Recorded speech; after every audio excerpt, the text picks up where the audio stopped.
In him, the architect of the visible world, at once the art and artist of his works. The potter and the pot, the same, of his work. Spirit and seer and thinker of things seen, Virat, who lights his canvas in the sun, canvas in the sun, that is, in the supernal light. And the star and triangle ether is his whole. Express himself with matter for his speech. Objects are his letters, forces are his words, events are the crown history of his life, and sea and land are the pages of his tale. Matter is his means and his spiritual sign. Matter is his means and his spiritual sign. He hangs the thought upon a lashes lift. In the current of his blood makes flow the soul. So that is your Virat. What we are seeing, Jagrata, Vehicle, the first of the Upanishad. Spirit and seer and thinker of things seen, Virat, who lies can pass in the sun, and the star and triangle ether is whole, express himself with matter. So matter is his expression itself actually. It is to that he expresses. Objects are his letters. So his writings, his books are all his objects. Forces are his words. In the moment of time, forces what he speaks, what he wills. Events are the crowded history of his life, and sea and land are the pages of his tale. Matter is his means and his spiritual sign. Now, this line specifies the actual aim, actual goal, actual possibility of the physicist research. What he should discover in matter is his sign. His discovery should point towards the presence of his where. That is the aim of true physics, of spiritual physics, proper physics. If you want to study matter, what is it that constitutes the materiality of matter? Why matter is matter? What is that makes it matter? His presence. It is that which you have to really understand, grasp, explore, and carry it forward. So that is the objective of a physicist research of physical sciences, basically. Matter is the main and the spiritual sign. So the discovery of the gravitational wave, which is very active these days, everywhere, gravitational wave, is only a far remote sign of his spiritual presence. His remote spiritual signs.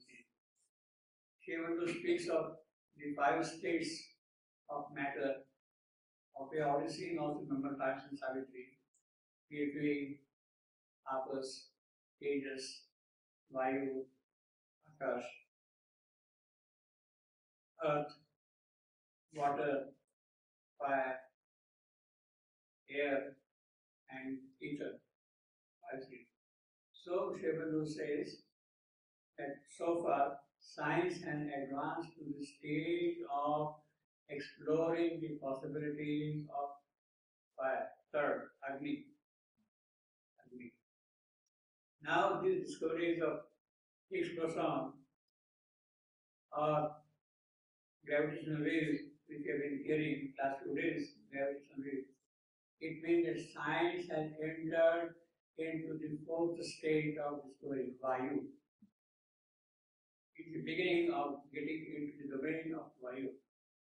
Now, you have to explore the full extent of Vayu first. Then you have to go to the spiritual science. Then you have to go beyond that, beyond this formation.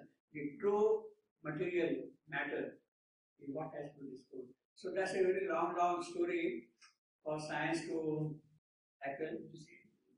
Matter is the name and the spiritual science. He hangs a thought upon a lashes slip. My God, what a poetic image, you see. Where is his thought? It is on the eyelash. It is hanging on.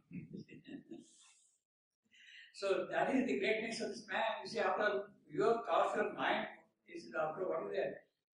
Hangs, lashes slip, just look up like that, and there is a in the current, the blood makes flow the soul. Now this is the character of Virata Purusha, waking consciousness, waking. Jagrata. In the current, the blood makes flow the soul. He is the dumb will of atom and of cloud. He is the dumb will of atom and of cloud. A will that without sense or motive acts. This is the character of true science. As we practice today of matter, as we understand with our faculties, He is the dumb will of atom and of cloud. A will that without sense or motive acts. An intelligence needing not to think or plan. It doesn't think and plan. It acts. The world creates itself invincibly for its body, the body of the Lord. And in his heart stand Virat, King of Kings. He creates his own body like that, and he stands there. For his body, the body of the Lord, and in his heart stands Virat, King of Kings. In him shadows his form, the golden child.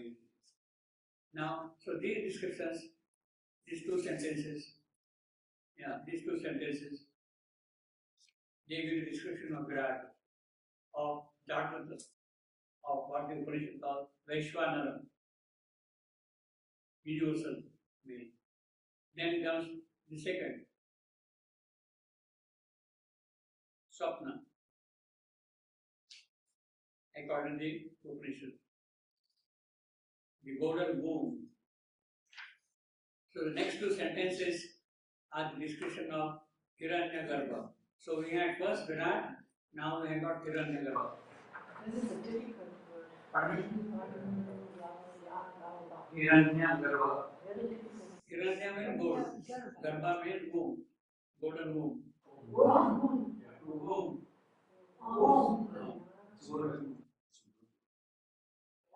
Therefore he has started with golden child.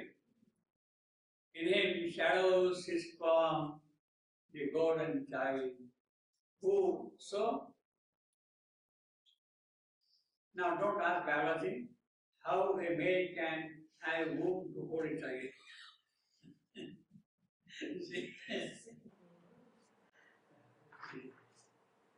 In him shadows his form, the golden child. Who with the sun-capped vast cradles, he is birth.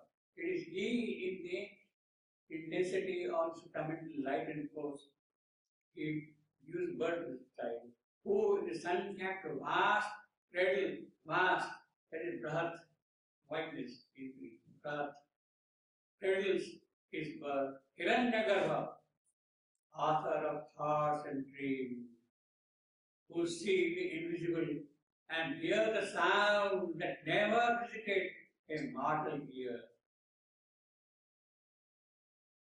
See the invisible and hear the sound.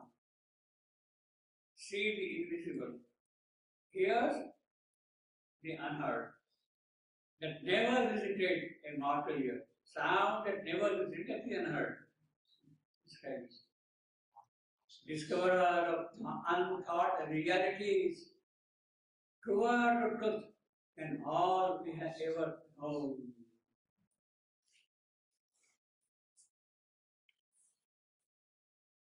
He is the leader of the inner road. This is outer inner. That's what the Upanishad was speaking of. Inward wise, outward wise. The leader of the inner roads. A seer, he has entered a fountain realm, a mansion with the omnipotent man of God, a being secret, uncreated world. So he is the uncreated world because it is he who brings forth these worlds which do not exist. Therefore, it is Hiranyagarbha, golden womb, uncreated world. It is that which is given to uncreated world. He is veiled the secret uncreated world. Now, this line we could perhaps link up with what Ashwapati did. He built the secret uncreated worlds. Ashwapati built a new creation in the transcendent, in the Hiranyagarbha part of it. By his yoga tapasya, he created a new world there. Now the problem was, alright, I have created this world, but for what purpose? Then he should come down here. I can't do that, bring that thing down here. So he goes and approaches the Divine Mother, please help me out now. I have done something and you only can solve this problem. You have to come down on the earth and bring that new creation upon earth.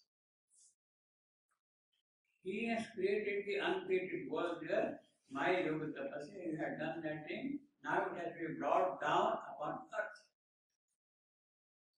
That bringing it down upon earth is the task of the divine goddess or divine Savitri. She has to take him off the earth and do whatever is required for that. So in that sense, as I have been saying, Ashwapati's tapasya, yoga, has essentially three objectives. The first objective is to explore all the dimensions of this creation. What is here, what is there, what is there, what is there, what is there, it goes and goes and goes and explores every possibility which is present in this creation, in this vast creation. In the lower, in the middle, in the higher, in the transcendent, everywhere he explores. He explores in the sense that wherever he goes, he leaves behind him his dynamic presence. When I go from one room to the other room, I leave my presence in this room and then walk in the room. So everywhere in the entire cosmic extension, he leaves his dynamic presence throughout. Now that dynamic presence becomes the support, the ground, the adhara for the work of the divine goddess. When she would come here, she is now working on this formation, on this platform which has been created for her by him, the support, the adhara. So that is the first task Savitri Ashwapati has to do. The second task is he has created the base for her work. Second task is he has created new world here, uncreated world. He has created a new world there. Unless there is some new creation here, new creation cannot come here. Unless there is a divine manifestation up there, it cannot appear on the earth here. So he has created a new world there. That is the second task here now. Now after having done this second task, he approaches the divine goddess, the power of the ineffable, the transcendent absolute, who has not come out at all so far. He approaches her and then he prays to her, yes, you have to come down here and bring down them.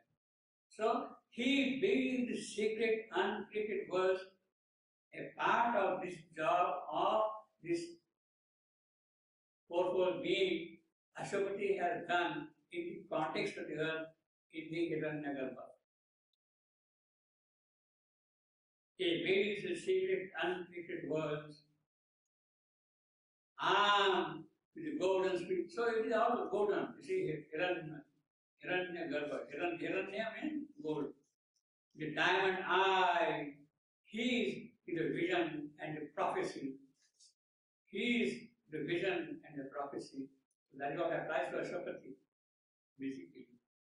Imagine casting the farmers into shade, traveler and viewer to the unseen path. He is a carrier, hidden fire. He is a voice of the invisible. He is the invisible hunter of the light, the ending of mysterious ecstasy, a conqueror of the kingdom to the soul. In fact, I will say this is more applicable to Ashwapati than to this purple being, so to say. He carrier hidden fire, Prometheus. He stole the fire from him. It's good he did that, you see. So today I got microwaves because of him, you see. He carrier hidden fire, he the voice or the invisible cannot speak, has no voice. But he becomes the individual's voice. He, in other words, this purple being is actually the first manifestation of this invisible. He is the invisible hunter of the light, the angel of mysterious ecstasy, the conqueror of the kingdom to the soul. So this is the second. First is Virat, second is Hiranyagarbha. Now comes the third, Prajnanagana, man of wisdom. They are not named here, but that is very clear here. The third. A third spirit. So we got 5 sentences for this third one. A third spirit stood behind. Their hidden cause, a master superconscious closed in light, creator of things, it is all-knowing sleep. Now you say all-knowing sleep. Sushupti. Samai perform.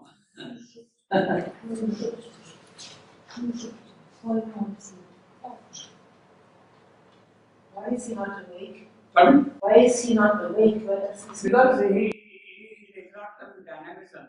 So it is there. Passive. He's passive. Motivation, everything, all activities are there. Therefore he cannot sleep. Jagrata is an activity outward. Swapna is the inward activity. Here there is no activity at all. Therefore it cannot sleep. Profound sleep, you see. That's a correct phrase for that. All-knowing sleep. In fact, that is what is called in the terminology of spiritual metaphysics, prajna, prajnanagana. It is called prajnanagana. Prajna, the apprehending consciousness. In fact, it's simultaneously both apprehending and comprehending. It says, it receives simultaneously. Prajna. Creator of things in all knowing sleep. All from the stillness. You see again, stillness, sleep came and grows a tree. You just imagine now a seed here lying there. The entire tree is sleeping in the seed. The entire tree is sleeping in the tree. He is our seed and goal, our head and base.